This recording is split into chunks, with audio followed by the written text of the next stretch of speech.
And when all else fails, just add more layers and then hurl yourself stupidly at them. That's a winning strategy 50% of the time, 100% of the time. I think that's how math works, but it's not quite Steiner math. I'm John Renton with my review of WWE Raw, the season premiere. New roster, same old creative, and a production botch that started the goddamn show. So we're off to a goddamn snoring start, aren't we? Let me know your thoughts on this show in the comments, please. Now, there were some good moments, and also a goddamn car crash main event, the likes of which I have not goddamn seen since August 31st, 1997. If you get it, you get it. So, yeah, the theme sucks. Fucking hate the theme. Also, they're in Houston. Now, if you think that Houston might sound a little bit familiar, one, you may live there, you may love Houston, you may have banged your favorite person in Houston, you may have been banged by your favorite person in Houston, all the banging in the goddamn world. Maybe you took it right in the Astrodome. But if Houston does sound a little bit familiar as far as WWE canon goes, not Ganon, Link, join me and I will make you the most powerful man in Korra, or you will die. Anyway, the Philips CDI games, my goodness, what did they do to Zelda? Look how they massacred my boy. Anyway, Houston is where WWE had its homecoming, so to speak, because they had fans back in Houston for the first time in well over a year. And man, the crowd was kind of energetic for some of this show, but then there were parts where it's like it seemed like the crowd was as dead as Paul Bosch has been since the late 80s. So, man, good production botch right off the start. I mean, I understand that these things happen, but this is a multi-million dollar company. Multi-billion dollar company anyway, with the stuff they're making from TV contracts and everything and money they're making from the cock. And they can't even get these things right. Kevin Dunn is really bad at his job. So the new Raw roster with people like Nia Jax. Is anybody clamoring to see Nia Jax on any wrestling program anytime in the near future? If you are, fine. I don't fucking get it. But they just shifted a whole bunch of people from SmackDown. And then shifted a bunch of people from Raw to SmackDown. They didn't really mix it up. They broke up a bunch of tag teams, men and women. And really, a lot of the tag divisions are just, fucking dumpster fire, as we will find out as this review goes on. Here's Big E. You want to go big? And I don't actually know what the lyrics are for the rest of his song, but he is definitely energetic. He's a WWE champion. He's here to kick off the season premiere of Raw, that show that never takes a goddamn break because the Westminster Dog Show is no longer preempting it, at least as much as it did. And also, there's no WCW for them to worry about going head-to-head with anybody. They're just going head-to-head with a goddamn brick wall that is Vince McMahon and his terrible creative. And Bruce Pritchard, Johnny Ace, and everybody enabling this stupid, feeble old man that is somehow dumber than Vern Gagne, except when it comes to making money. I'm just talking about creative decisions. If they do the Team Challenge series, I'm going to fucking lose it. So, let's go Astros chants. Okay, yeah, let's go. Let's go Astros. Read up on the Astros, and you might know why I'm kind of laughing at that. Ha ha ha ha ha ha. But he does talk about the local sports teams. Great babyface maneuver. And, well, who's going to step up? Who's going to step up and face me? Good luck to your Astros, but who's going to step up and face me?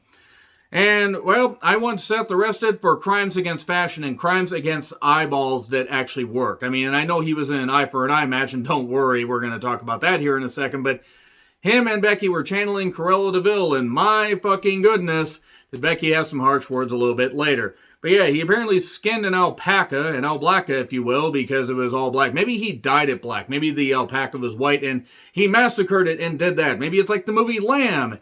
You've seen the movie Lamb. Well, it didn't make a whole lot of sense. Actually, it kind of did if you just looked at the fact that it was really, really goddamn weird, because A24 movies are weird.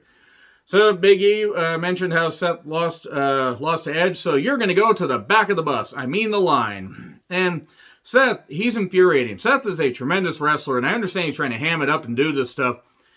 It's just bad. It's bad material. It's ridiculous stuff. He's over-the-top dressed, and I understand the cartoonish nature. You're trying to make him a hated heel. All you're doing is negating the fact that he's a tremendous wrestler. You can make him a heel without making him ridiculous.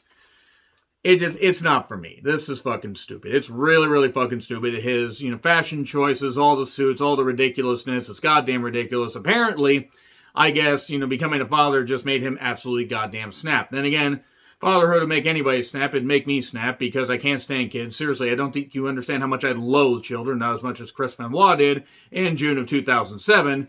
But I seriously loathe children. Keep them far away from me. I can't stand them after working at a movie theater for almost 6 goddamn years, off and on. Couldn't fucking goddamn stand the mere thought of having a kid. So moving on from that, Seth is basically trying to berate Big E. Here's Ray. Hey, it's been a while since we've seen eye to eye. Oh, Ray. Oh, Ray, you fucking idiot. Only I can make bad puns. But then again, actually, that's not true. I can make bad puns to a few hundred people here. That's a bad pun to a nationwide and worldwide audience. He goes over his accolades. And then here's Finn to do the same. He's the first ever Universal Champion and then had to give it up because his shoulder went kablooey. Here's Owens. He goes over his accolades and how he became the Universal Champion in this building by pinning Seth. In fact, your head was right there by Big E's feet. And then they have a bit of a brief brawl. And then Sonya's here to say, well, the Getty Images guy isn't here. Shout out to my friend that, he knows who he is. But let's have a fatal four-way. And since it's the season premiere of Raw, that makes a whole lot of sense. Let's up the ante. Ooh, ante. And let's make it a ladder match. A fatal four-way ladder match. Just set the ladders on fire and just make it like the goddamn, FMW thing, and bring the Sheik back, bring him back from the dead, and have him set on fire for no goddamn reason. Seriously, why not just set the arena on fire at this point? I understand they're trying to juice things up, but seriously, after this goddamn arduous task of getting through this show, and I love some of these talents, and I want some of these talents to succeed. I just don't care once we see bad creative and bad, booking and a whole bunch of other stuff and a bunch of boring matches and repeat matches and matches where even if the crowd's into it, a lot of it just blends together. But fatal four-way ladder match. Okay, all four of these guys are good. Ray's knees are somehow still attached to his body. I don't know how. And hey, here's the Street Profits. And we go to break. Well, at least we don't have to see the Street Profits that much. Oh, God, we have to see the Street Profits. They're great talents. I could quote a Roddy Piper line, but I'm not going to. You know the one about Mr. T, so I'm just going to let that marinate in your head. They took on Ziggle Rude, Majin Buu, and Judy Grable. I mean Clark Gable. Clark Gable, that's what I'm going to call him from now on. Frankly, my dear, I don't give a damn about, ever getting out of a tag team. I don't think Chad Gable's ever going to be more than a mid-card tag team guy, and I'm not saying he's a dynamic personality. Fucking hell, they haven't even tried with this guy. They gave him a singles run. People are like, oh, you wanted him to have a singles run, and you boo the fact that he has a stupid name. Yeah, because if you give somebody a stupid name, Red Rooster in them, nobody's going to take him seriously. And unfortunately, Chad Gable pretty much is pigeonholed. He will have to go somewhere else. He'd have to go like New Japan or something to reinvent himself. But anyway, so we come back for 4 minutes of action, tops, and then we go to break. And they do a lot of moves. It wasn't bad. The Street Profits are really good, and the tag team work is fine. And then Almost comes down and he catches Montez, I believe, throws him, fists him, then fists Dawkins, and then 1, 2, 3. So Rude gets the cover, so Ziggle Rude will get the victory. I would call them Dolphin Rude, but I'm not going to call them that because I'm flippering this one off. So, RK Bro, they're going to face them tonight. I thought it was supposed to be Styles and Almost, and I don't remember what. I kind of tuned out some of the commentary because, one, Corey Graves is really fucking annoying on commentary. Congratulations, Corey and Carmella. Congratulations to them. Corey will probably find somebody younger and hotter to leave in a few years, and hopefully Carmella doesn't end up popping out a kid. Corey tends to be leaving his kids often. Him and Riddle do get along, in that aspect. And then also, hey, at least they didn't do something to their kids like, somebody else did in 2007. Hey, at least he isn't trying to get with kids like Austin Theory, allegedly. And my God, all this stuff of getting with someone's kids. God, Velveteen Dream has entered the chat and been kicked out promptly. But seriously, congratulations to Corey and Carmella. Homewrecker and tattooed concussed CM Punk wannabe. Good job. So anyway, that scepter is almost as tall as Zelina is what I wrote down. The goddamn accents were ridiculous. I know something about doing bad, stupid accents. I will not stand for this treatment any longer. You can barely stand above the seat cushion on that goddamn throne. They lowered it so she didn't need a goddamn high chair and a step stool to get up to where she could just jump on the goddamn thing. She's short is what I'm saying. She does terrible comedy. Each and every one of you. That's a line that Vince loves to say. Everyone is watching TV like normal humans. Yes, we are normal human. Hello, I am real man. You want to go skateboard? So, the only way I'm going to accept the fact that they're doing this Queen's Crown thing still, and they're doing this Queen of the Ring thing, is if we get a Mary Queen of Scots-like ending. And if you get that, you get that. And mainly for the creative people. So, yeah, Zelina took on Piper Niven. That's her name. Yas, Queen of Scots. Sorry. I'm so sorry. So sorry. Scepter to the head, 1, 2, 3. Usually I have to pay good money to see another woman give another woman a scepter to the head. Always delete search history, by the way. And in SmackDown recaps of Roman and Bork to fill time. They were filling a lot of time. And I understand a lot of these talents were still exhausted after, the long trip back from Saudi Arabia.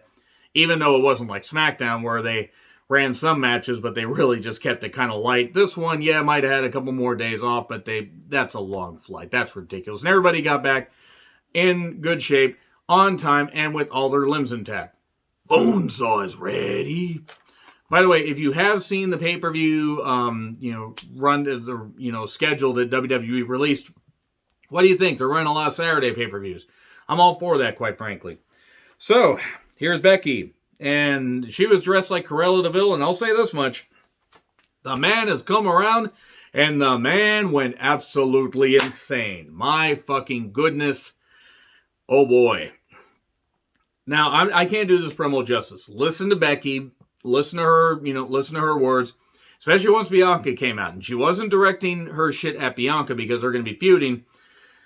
But oh boy, it seemed like if there is any truth to any of this stuff, why the Becky-Charlotte ending SmackDown broke down, they're either leaning into it to make people think that there's something there, or it's entirely possible that Charlotte did go off script, or she just has finally been fed up, and Becky was doing everything she could to basically be professional, because that look on her face, she looked like she was pissed off. Now, if they're working everybody, good for them. Personally, I'd be happy to never see Charlotte on television again because she can go to Hollywood or be knocked up by Andrade. She's done everything in WWE. So, I don't know. It was good, though. Check out this promo. Really, really good. You can't really do it justice. Of course, Bianca says the face of Raw is the EST. It's the EST versus the Lynch Mob in Houston. That went differently in my head. We're going to move on from that. She wants her shot tonight. And get to the back of the bus. I mean, man, a lot of stuff with that. And they get a brawl. We get a kendo stick and everything. We get tons of whipping action between somebody with the last name of Lynch and an African-American woman in Houston. Does Houston have these problems? I hope not. And you want your match? You got it, just not tonight. Okay. Good segment overall. I like the fact they're continuing this feud. They're just... They're stumbling a bit, and boy, are they stumbling after this. So what Balor says to Balor and Owens are talking, every man for himself. I wouldn't have it any other way. I mean, technically you could. You could just, use the demon heart thumping thing to bring yourself back to life. That was so fucking stupid. At Balor, they're going to need to just scrub every bit. Pressure wash that motherfucker. Like, get to where every bit of that dirt is off of him, because that was really fucking bad. So Damian has a new theme. He's going to unleash the devil inside. The devil inside. He's going to unleash the devil inside. So it's just going to end abruptly for no goddamn reason. If you've seen that movie, you know what I'm talking about. Priest versus Dijak. That's his name, by the way. Championship contenders match. Yay. I swear that they either saw, somebody on creative saw New Japan, or somebody mentioned championship contender match, and Vince is just running with it and running it into the goddamn ground. I mean, it's just ridiculous. Two big men smacking into each other. We get a moonsault by Dijak.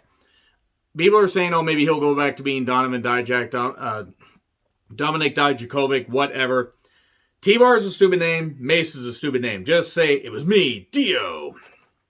And eventually, Dijak just says, well, I care too much about you, so I'm going to throw this chair at you. Damian snaps, beats the shit out of him. He's unleashing the devil inside. The devil inside. He's going to unleash the devil inside. Basically what they're saying is Damian unleashes the devil inside. He gets it, deep and pounds it right inside somebody really, really fast, really, really hard. Stop thinking about it. You know who you are. I know you're thinking about it. And Carmella has her diamond-studded mask ready. I'm going to take this opportunity to say that while I hope that Carmella, and Corey have a happy life together, Carmella is easily one of the worst women's wrestlers that they've had in a while. Now, credit to her, she's managed to somehow last this long. She was less problematic than Enzo and Cass, which really isn't a compliment. But at least, okay, people like her, fine, cool. She's regressed horribly. She is not good. And Why is Dancing with the Stars still a thing? And of course, Corey's talking about Miz on Dancing with the Stars, saying, "You're doing great, you're doing amazing, sweetie." And then we get Liv versus Carmella with that stupid mask. The mask is, by the way, better as a worker and as a personality than Carmella. What a fresh matchup I wrote down. Carmella basically getting in the face right in front of Corey, and Liv laughs. Carmella somehow still wins. And Liv had Chucky-inspired gear. Liv wants people to come play with her. Stop thinking about it, Kier. You know you're thinking about it. You're thinking about playing with Liv. I'm just saying. I believe you were caught in 4K, as the kids say. My goodness, I'm 40 years old. I have no idea what the hell anybody is saying anymore. I don't know what I'm saying anymore. So, what did this accomplish? Nothing. I'm not saying that Liv is the best in the world, but if they're just going to do this stop-start stuff, people eventually are going to give up. They're going to give up, and then WWE is going to wonder, why doesn't anybody cheer Carmella or cheer Zelina? Because they're not very good in the ring. At least Zelina has personality. I mean, hell, she could have, this much personality and would still be more personality than Carmella has had in her entire career. So, Bearcat Lee claws his way on the Raw. Just send him home till the Rumble with pay, bring him back, have him be limitless. Nothing wrong with honoring Bearcat Wright, Bearcat Brown. This is stupid. So, Bearcat Leeth, just going to call him that, versus Cedric Alexander with Shelton Benjamin. The crowd was quiet. This crowd was so goddamn quiet. It was insane. It was absolutely insane. And, of course, a nice thick pounding from a BBC keeps anybody down for 3 or longer. I'm not here to judge much, but trust me, I say I can speak from experience. Maybe I am. Maybe I'm not. You'll never know. But yeah, a nice big BBC keeping Cedric down for 3. Shelton was like, what the fuck is going on? I should challenge you, but nope, I'm not going to do this because Bearcat, oh goddamn, they don't know what they're doing. They don't know what they're fucking doing anymore. Bearcat, nothing against a Bearcat, but if you look at the animal of the Bearcat, it looks like a tattered mess, which actually is fitting for WWE creative. So Austin Theory interrupts Dominic and Ray and basically says, "Hey, where are the towels? Ah, you're asking the 2 Hispanic Americans where the towels are. We need more lemon pledge," is what he might as well have said. So anyway, I don't know who said Dominic should talk, but whoever it was, well, they probably should be fired. Or at least reprimanded. Reprimanded, then fired. How about fired, then reprimanded? Except that's not how that works. So, Dominic versus Theory. Did they pipe in crowd noise? Also, fitting the Theory would want to face off against a wrestler's kid. It's not a kid, but that's alright. There's nothing ordinary when you're a kid. So I'm going to green apple quick step my way out of this and say ATL for 3. And for once, an ATL did not blow a 28-3 lead. That's an old reference. And Orton said to Riddle, "Stop talking." Pretty much what people have said to me, in all honesty. But I'm going to keep talking because why the fuck? I'm just a wrestling fan. And Veer is coming to Monday nights. We're veering to Monday nights. Isn't that the $1 million arm guy? I give it 6 months. I give it 6 months until after WrestleMania. And they're like, oh, this guy, let's release him because that makes sense. RK Bro versus Eagle Rude, Raw Tag Title match. Okay, why? The crowd was into it, but why? Was the match fine? Yes. Is Riddle really good in the ring? Yes. Does Riddle know how to take no for an answer? Clearly not. Of course, Riddle was taken advantage of against his will. Now he knows what it feels like. Randy chants, Randy? And moves spamming, near falls, most devastating maneuver in all professional wrestling, unique roll-up, 1, 2, 3. And then Seth is still wearing the alpaca that he killed earlier in the day. We get recaps of the complete destruction of Bobby Lashley. Just complete destruction. Losing to a 54, 56-year-old guy, whatever. I mean, Goldberg's 55. Losing to a guy that old, that out of shape. And Lashley is 45 himself. It's not like Lashley has a ton of years left. But Lashley's still in phenomenal shape. He is the almighty. Well, actually, not even in quotations, because he really has done a whole lot of good for Raw, but it's just ridiculous. I guess he's going to come back after these messages. Actually, probably, I would say after Survivor Series. And then, ladders are everywhere for the main event. I guess the winner will face Big E later on. Aha! This pun rung true, didn't it? Come on, guys, laugh. Like I have a laugh track at all. So Ray does his entrance, Owen does his entrance, and headbutts part of the ladder and actually starts bleeding because you can actually see a little trickle right here. And then Balor, he comes out and we go to break. Next week, Becky versus Bianca, Raw Women's Championship. I can't wait for this to have a dodgy finish. Yes, you can. Yeah, I guess you're right. And Seth's out packing it down. That really didn't make sense at all. He's going to burn it down with all the VR graphics and all the bullshit. And I'm not going to go to a WWE show if they're going to keep doing bad television like this. I will just sit at home and save my money. I'll go to indie shows. Support your local independent promotions. Good Lord, how I loathe Seth is what I wrote down. As far as in the ring, he's very good. Balor versus Ray versus Owens versus Rollins. 4-way number 1 contenders ladder match. Dead ladders everywhere. Dead bodies everywhere. And my God, the car crash city nature of this whole damn thing. Did they take it seriously? Sure. Did they just do a whole bunch of shit to each other? Sure. Did any of it matter? No. I hope everybody's okay, but everybody just hurled each other stupidly at the ladders, hurled themselves stupidly at the ladders. Good tactic. Hey, look, ladders. More ladders. Ooh. And tables and ladders and stomps and Rollins wins. It sounds like I'm shitting on the match. I appreciate the effort, but the ladder match concept is so watered down. And I'm not going to cross all promotion. I mean, good God, New Japan did one earlier this year, and holy fucking shit, that was bad. But AEW, WWE, and you can only do the ladder match concept so much before, hate to say it, it gets ridiculous. And like, they just did Money in the Bank a few months ago. It just, seriously, you could have just done a 4-way where they just went nuts. Could have brought out some weapons. You didn't need to make it a ladder match. I'm just saying. I think a 4-way would have been just fine, and everybody could just beat each other up. You want to break out one, whatever. Big E's here to congratulate him. We end with a Rollins promo where he said he will beat Big E while I admired Sarah in all her red glory. Oh, yeah, fuck this. I'm going to watch NXT 2.0 with Halloween Havoc, Price is Right Wrestling. Man, what the fuck happened to Raw? What the fuck happened to Raw? Anyway, agree, disagree with what I said. Like, share, subscribe, Twitter handle in the description. I'm John Ritlin. I'll see you soon.